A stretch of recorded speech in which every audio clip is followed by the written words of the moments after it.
ETF index mutual funds నేర్చుకుని stock మార్కెట్లో రాణించాలనుకుంటున్నారా? వెంటనే ఈ నెంబర్కి కాల్ చేయండి.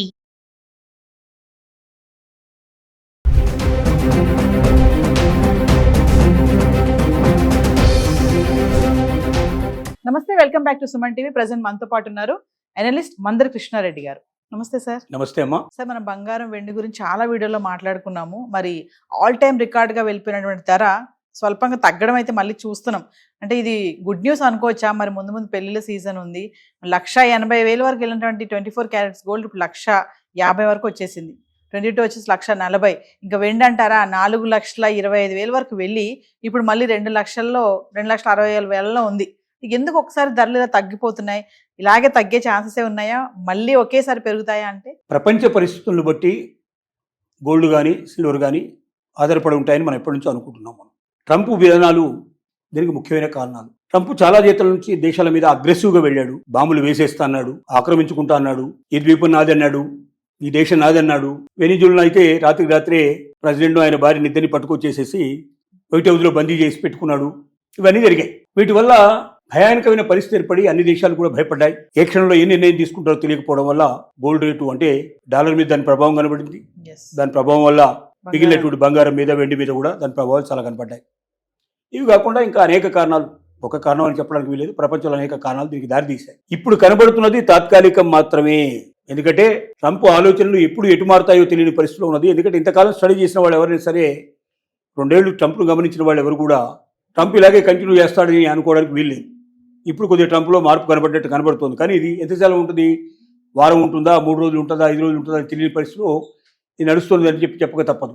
ఇలాంటి పరిస్థితులు ఉన్నాయి. ఇవి ఏమీ కూడా తాత్కాలికంగా మాత్రమే బంగారం రేటు, వెండి రేటు తగ్గాయి.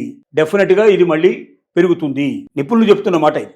ప్రపంచ నిపుణులు చెప్తున్న మాట ఏమిటంటే బంగారం వెండి రేటు తప్పనిసరిగా సంవత్సరం చివరి నాటికి బాగా హై పీక్ వెళ్ళిపోతాయి, ఖచ్చితంగా పెరిగి తీరుతాయి అని వాళ్ళు చెప్తున్నారు. అది కరెక్టా కాదా అంటే నిపుణులు కూడా 100% కరెక్ట్ అని మనం చెప్పడానికి వీలు పడదు. కానీ మనకున్న ఆధారం ఏమిటి?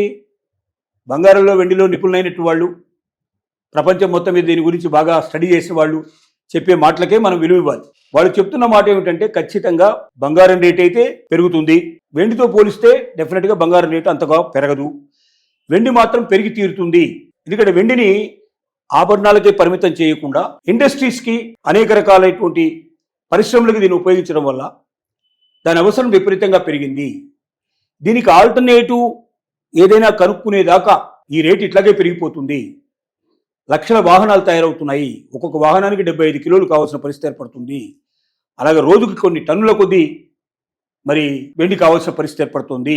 కాబట్టి మరి అంత భారీ ఎత్తున అవసరమైనప్పుడు అలాగే సోలార్ పరిశ్రమలో కానీ, అలాగే ఔషధ పరిశ్రమలో కానీ, ఇంకా రకరకాల పరిశ్రమల్లో దీన్ని ఉపయోగించడం వల్ల అవసరం రోజు రోజుకు పెరిగిపోవడం వల్ల దానికి పెరుగుతున్న అవసరాలకు తగినటువంటి వెండి సప్లై లేదు. కాబట్టి డిమాండ్ అండ్ సప్లైలో ఉన్నటువంటి ఆ యొక్క గ్యాప్ వల్ల విపరీతమైన రేట్లు పెరుగుతున్నాయి.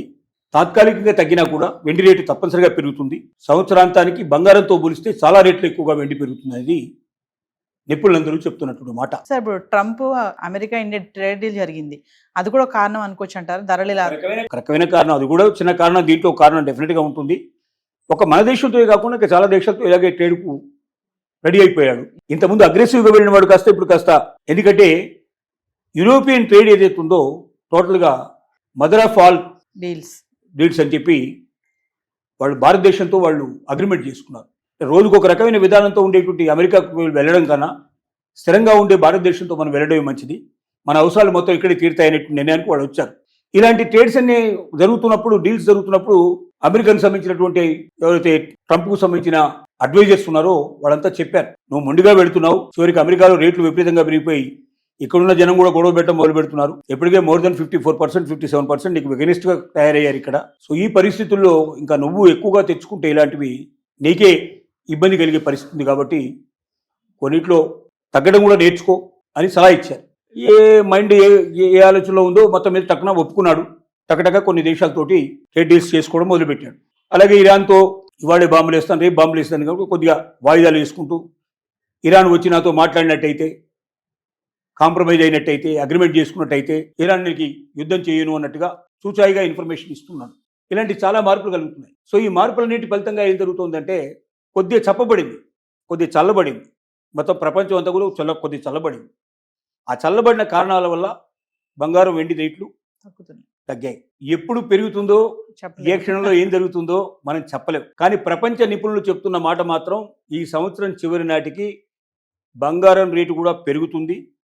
బంగారం రేటు కన్నా అనేక రెట్లు ఎక్కువగా వెండి రేటు పెరుగుతుంది అనేది మాత్రం నిపుణులు చెప్తున్నటువంటి మాట. Thank you.